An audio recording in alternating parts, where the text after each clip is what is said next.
Kawan aksi, kalau dengar kata korupsi, yang kebayang itu apa sih?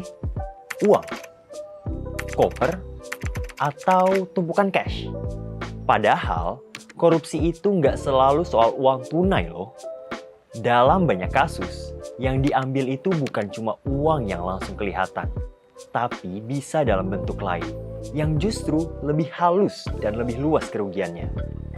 Dalam penanganan perkara korupsi, yang dilihat bukan hanya bentuk uang yang diterima, tetapi setiap keuntungan atau manfaat yang diperoleh dari penyalahgunaan kewenangan. Contohnya, fasilitas mewah, proyek yang diarahkan, atau bahkan jabatan tertentu. Misalnya nih, seorang pejabat mengondisikan pemenang tender untuk sebuah perusahaan.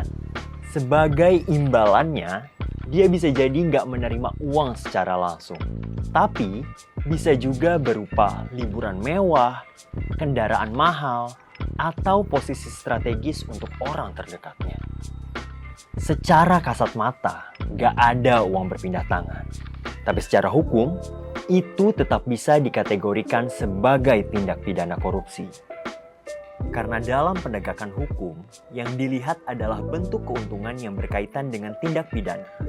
Dan dalam KUHP baru, penyidik dapat melakukan penyitaan terhadap benda yang diperoleh dari tindak pidana, benda yang digunakan untuk melakukan tindak pidana, serta benda lain yang memiliki hubungan langsung dengan tindak pidana. Artinya, bukan hanya uang tunai yang bisa diproses secara hukum, tapi juga barang, fasilitas, atau bentuk keuntungan lainnya selama terbukti berkaitan dengan tindak pidana. Makanya kawan aksi, bentuk korupsi modern sering tidak terlihat jelas.